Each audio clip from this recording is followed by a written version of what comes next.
see me? And Laban said, well, you know it's customary that you cannot marry my youngest daughter without the first marrying the oldest daughter. And he said, if you want to rate you, work for me another 7 years. Love does not seek his own. Love does not behave rudely. Love does not provoke. It thinks no evil. Love said, excuse me, I'm starting a little bit. Jacob's love said, I deceived my brother Esau. I deceived my father. And now I have been deceived by my own uncle.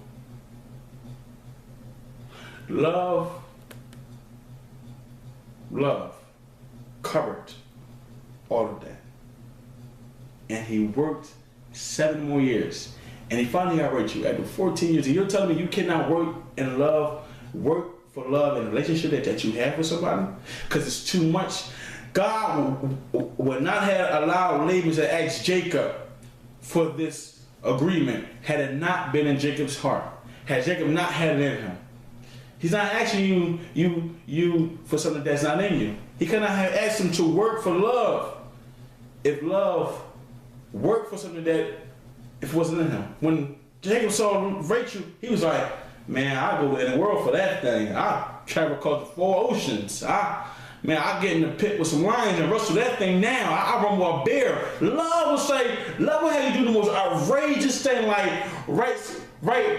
Will you marry me in the sky, or I love you on a blimp? Love will have you go to the top of a mountain and express your love. You know that I believe it's in Japan or one of them Asian countries that 1 year out of the whole year, 1 day out of the whole year or 1 month out of the whole year, the husband goes to the top of a building or a house and he expresses his love towards his wife continuously. Tells the whole city, the whole nation how much of his wife, and he does it continuously once a year. He does it. I love you, this and that so much.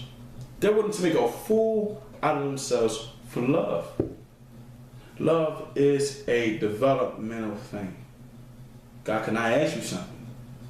He cannot ask you to do something if love is not present. You heard love all before.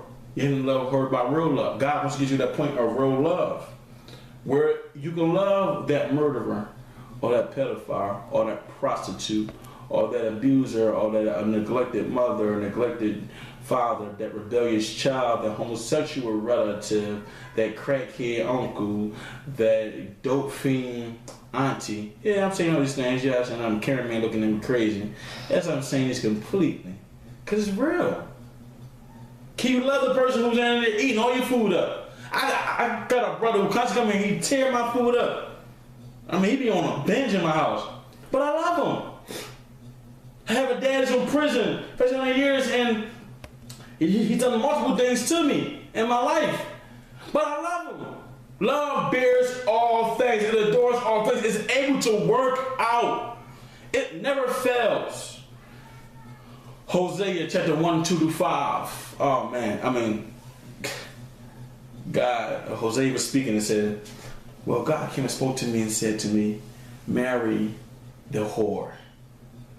Marry Gomorrah. God asked this man to marry a whore. Someone who's been around the block 20 million times, who got more mileage on them than Hillary Clinton had traveling the world and her focus as Secretary of State.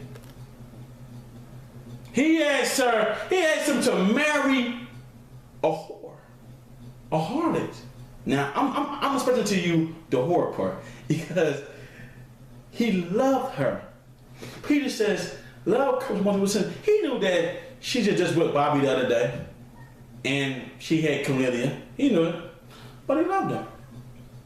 Love. Not only that, God said, go ahead, marry Gomorrah. And they had 2 children by. He had 2 children by. He loved her. And the reason why God tells him to do that, in chapter 2, God began to tell Hosea why he told him to do it. Number 1 is this: Hosea had it in him to marry someone whom the world will laugh at, people will talk behind his back. Have you ever dated someone or been friends with someone who someone said, "Oh, that's a bad person"? Sure. So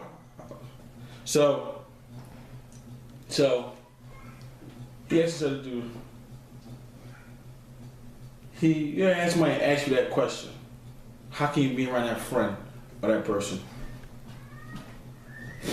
Love will say, I don't care what the person has done in the past, but I love them. I will be with him. I will be with her. I will be their friend. I will be this. That is development. And Hosea's love covered his wife's past and her present and her future. It covered her. He loved her unconditionally. God never asked Hosea to do something had it not been in him. And when God asked him to do that, number two reason is that God was showing how Israel was whores. And they would go from husband to husband to husband, but they would always come back to their first husband, who was him.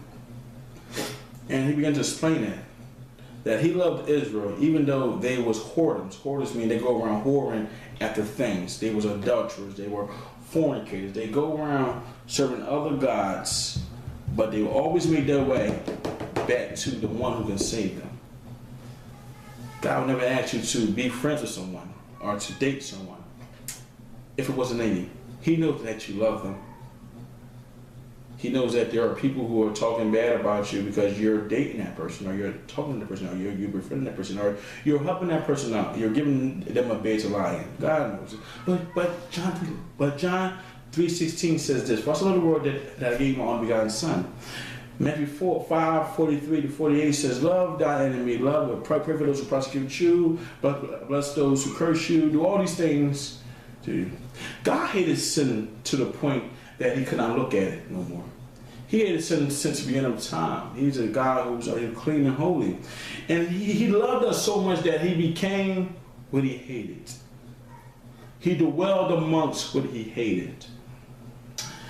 His love was greater than anything, that he became sin when he knew no sin. He became filth when he knew no filth.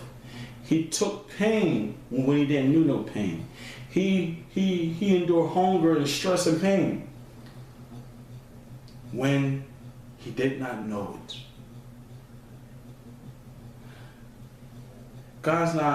He can't ask you something if it's not in you. And he couldn't ask of himself to become man if it wasn't in him. But love never fails. Love understands all things. Love hopes all things. Love is a developmental stage. And the only way that you can get to the level where God can ask you for the toughest requests is, you realize that the best soldiers and the strongest and the most fierce soldiers get the best parts in the battlefield. They get the parts where there's more spoils, more gold and treasure, and they fight the most gruesome battles because they are built for it. And God said, I want to get you to that point in life where so I can ask of you to go into the deepest battles, and I can ask of you things. I want you to get to that point where as though your love for me and for man prevails all, and you're willing to give up yourself. Ezekiel 24, 50 through 19